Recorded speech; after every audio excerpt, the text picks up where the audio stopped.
morning, everyone. This is Yankee Prepper, and I got a question by All For Video 1. He's a subscriber of mine. He's one of my first subscribers, and he actually took the time to watch one of my videos.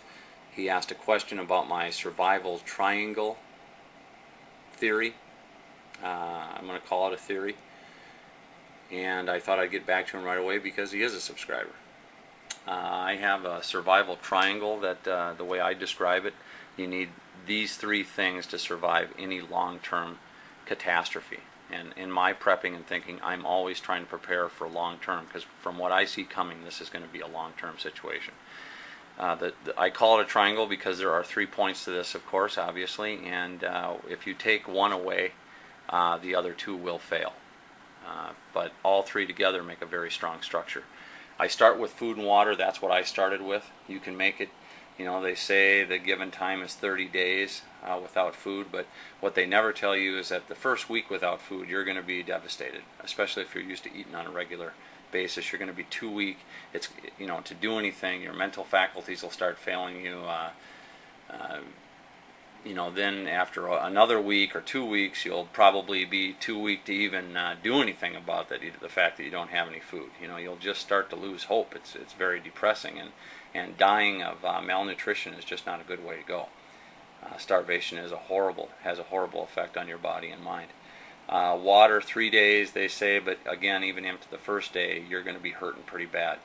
Most Americans don't know what it's like to go through that, and when this happens, I think, in my opinion, food and water are really what people should be concentrating on. When I first started prepping just a few years ago, my goal was 3 months.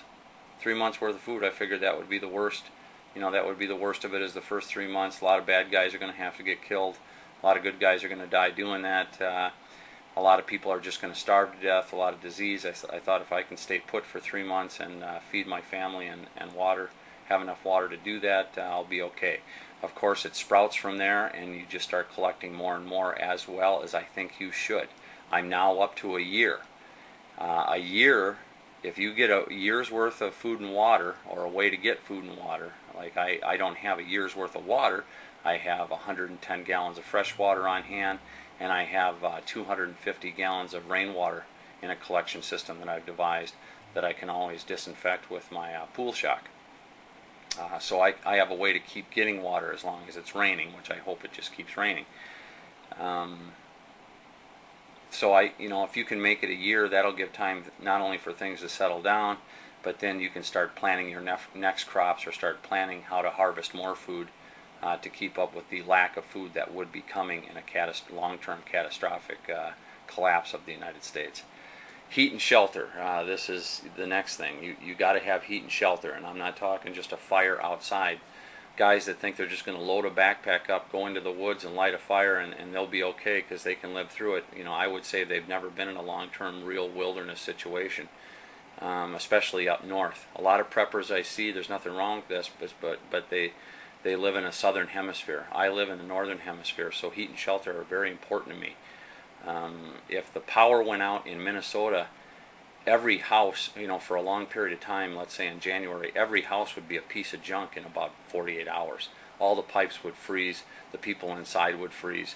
It's very difficult to survive up here.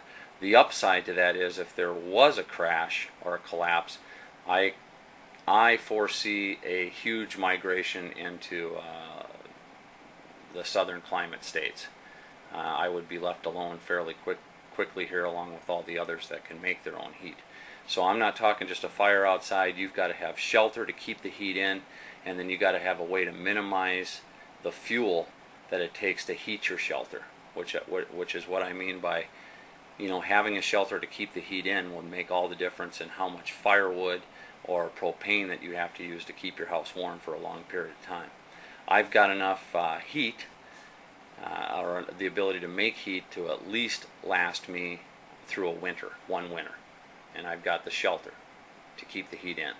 And of course, last but not least, is protection. If you don't have a way to protect the other two, then there's no sense in even preparing, because what's going to happen is if someone else doesn't have enough food and water to complete their triangle to survive, they're going to do anything to get that food and water, which includes taking it away from you.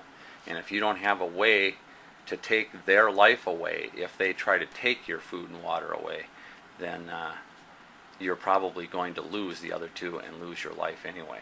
So without protection, you won't be able to keep your food and water or heat and shelter. And without heat and shelter, you're going to have no place to put your food and water properly.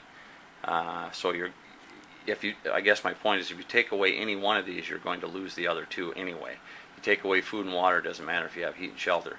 You need the survival triangle. Again, the food started out as a 3-month supply, and I just kept cherry picking Costco, Sam's Club. I started getting medications together. We started doing more canning. One thing led to the other, and you just start adding and adding all this stuff. Soon, pretty quick, before you know it, I don't know how well you guys can see this, but pretty quick you got 5-gallon buckets of food laying around. And you go from 3 weeks worth of food to 3 months worth of food to a year's worth. And it's not that it's not good to have the garden. I think you really should be practicing no matter where you are. I don't care if you're in an apartment and you have a window. You should be practicing growing your own food, because that's going to add to your food storage. But you want to have food stored on hand in case that catastrophe happens. And then you can really start pouring your energies into your garden. So I spent a little more money here than I had to. I spent $500 on an 1890s parlor stove that kind of fits the decor of my house. I put that in January, and I saved from January till April. I saved $600 on my heating. I also put in a propane fireplace. It used to be natural gas. I took it and reverted it over to propane. I got 2 100-pound propane tanks downstairs in the basement. For our main fireplace, which I'll show you here, I bought a heatilator, which is an excellent little gadget. You can do a search on that. It gathers heat through a radiator system and blows it out into your room from an open fireplace. And it more than doubles the BTUs that a regular fireplace can put out. Very efficient. As for protection, that's pretty self-evident. You're going to need something to protect the things that you've prepared with.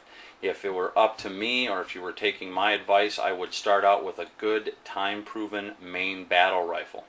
Pistols are good for fighting your way to your main battle rifle, but that is probably the most important weapon in your arsenal, is your main battle rifle. After that, get a good pump shotgun, and then go to your main sidearm. Once I got my weapons together, like everything, it's a progressive situation. How do I make more ammo? Luckily, I got into making my own ammo before the big ammo boom. And I bought all the powder, pistol primers, bullets that I would need to make my own ammo. I got into it when it was very cheap. But again, that's the survival or prepper situation leads to one thing or the other. This actually saved me a ton of money in the long run. Another quick comment I wanted to make is that the prepper lifestyle has changed the way I think about a lot of things, but it's actually been one of the few things or changes I've made in my life that actually saves me money. I mean, I look at it as a very, very cheap insurance policy. Storing up food and water is very cheap to do. It actually saves you money. Creating these off-grid sources of heat save me money. The Lister project, once completed long-term, will save me money. Making your own food rather than buying it from someone else is going to save you money. So that's my theory on the survival triangle. You're going to need food and water. You're going to need food and shelter. You're going to need a way to protect that. If you have those 3 things, you can survive a catastrophic event long-term, or at least you'll have a better chance. Thanks all for Video 1 for your comments and watching my videos and your subscription. I appreciate that from everyone out there. It just makes me feel worth it to make these videos.